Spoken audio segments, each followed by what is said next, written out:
Okay, lecture 20. You should know these definitions. Alright, I just wrote these out by hand. It made it a little bit easier. And label all the parts of the following reactions. Well, on this side, we have reactants. This side we have products. Sometimes you have one, you have to have at least one reactant, one product, but then it can go up from there. This here is the phase. So are these here, solid. So you have S, L, solid, liquid, gas, and aqueous. Those are the ones we deal with. This delta here means change, and when it's above an arrow it means heat. You've added heat. And then the arrow means yields. So, and then the numbers out front are the coefficients. So you have your reactants, your phases, their coefficients, that yields your products, and then if there's heat added you can put that above it. Here are some others. Reactants, products, phases, but here when you see a metal like that, that generally means that it's catalyst. And then 150 degrees Celsius, this is the temperature at which the reaction was done.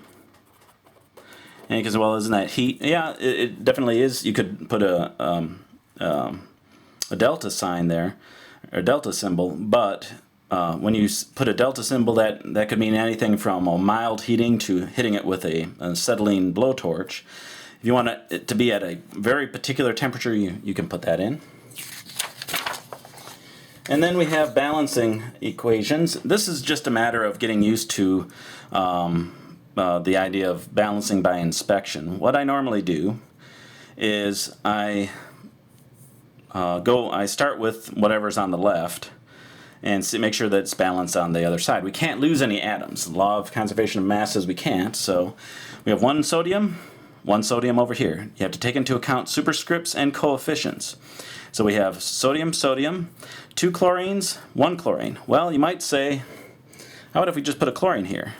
Well, if you did that, you can't add new species without changing what the reaction is. You could certainly do this. This is a reaction that could occur, but it would be a very highly unstable one.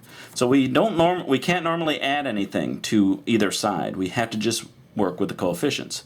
Since this is a 2, well, we could put a 2 here, but that changes the compound as well. We can only mess with the coefficients. So 2 chlorines. Now, by balancing the chlorines, we've put an imbalance with the sodium, so we put a 2 here. And you know that what's nice about these is that you know when you're right. When you go through and you find that you have the same number of each element on each side, you're done. If all you've done is messed with the coefficients, just change the coefficients and you end up with same number on each side for each element, you are correct. The only thing that really can go wrong is, let's say we ended up with 4, 2, and 4 somehow.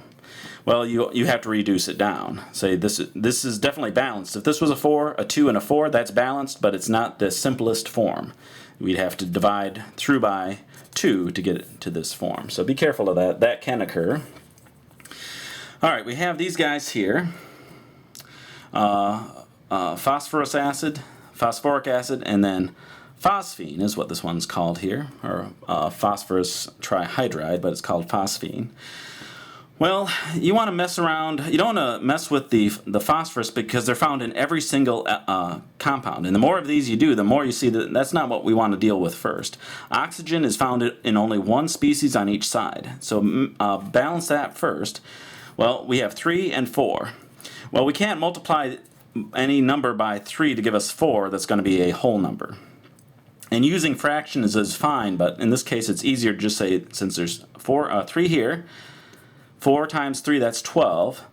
Make this 3 times 4, 12. We haven't worried about the hydrogens at all. But now that we see that we've balanced the oxygens, what else has been balanced? Well, so I went with the oxygens because that was easiest. The hydrogens and the phosphorus are found in all the species, so I didn't want to mess with that. Oxygens are now balanced. We have 12 hydrogens, 12 hydrogens. 4 phosphorus, 3, 4, so it's balanced. So that will happen quite a bit. Once you balance one or more of the elements, sometimes the rest of them fall into line, and they should. This one I got away from me a little bit. Now, This one looks horrendous. It looks like, I'm going to actually rewrite it here. It looks like you have so much to do, but remember that, put a little room here, remember that these atoms, even though they are, looks like we have to balance each individual atom, I should say, we can balance parts of them, groups of them. Now look at the sulfate here, SO4. That doesn't change into anything. That sulfur remains part of the sulfate. So if we balance the sulfates, rather than balancing the sulfur and then the oxygen, well, that's a 3 here. We put a 3 here.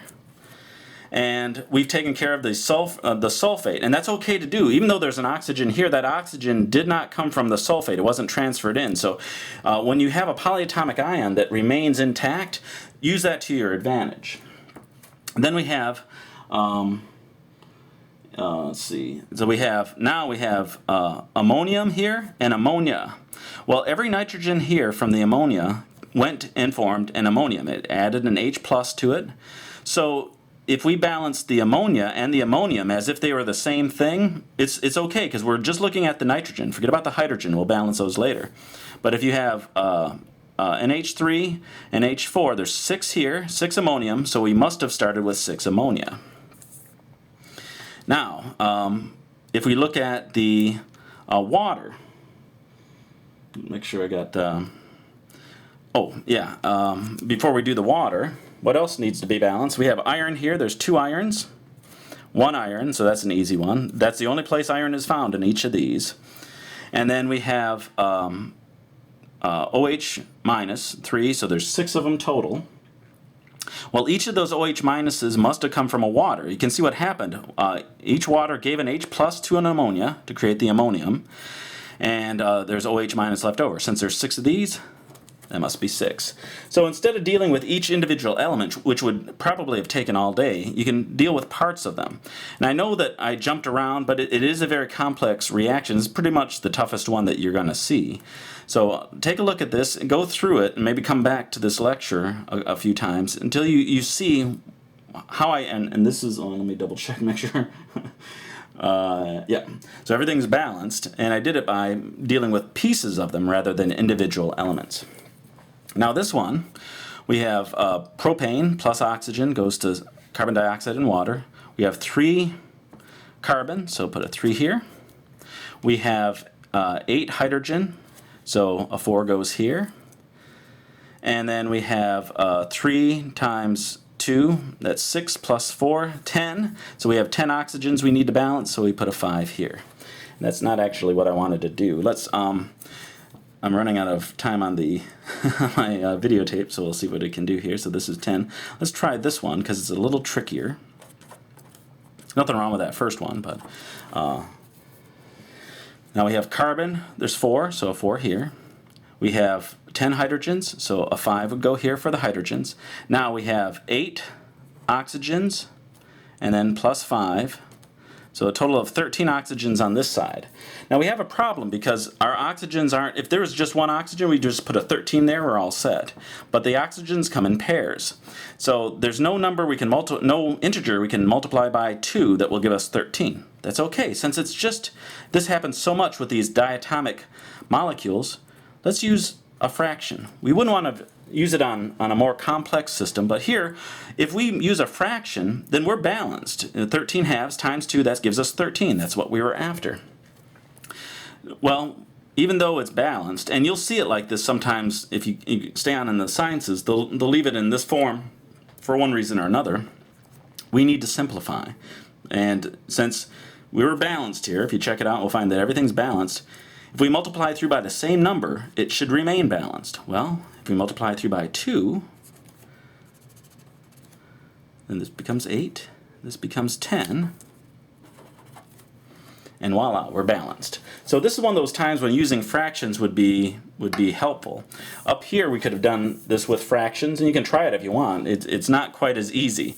The only one I recommend using fractions for is when you're dealing with some number of halves, in this case 13 halves. And that is the deal.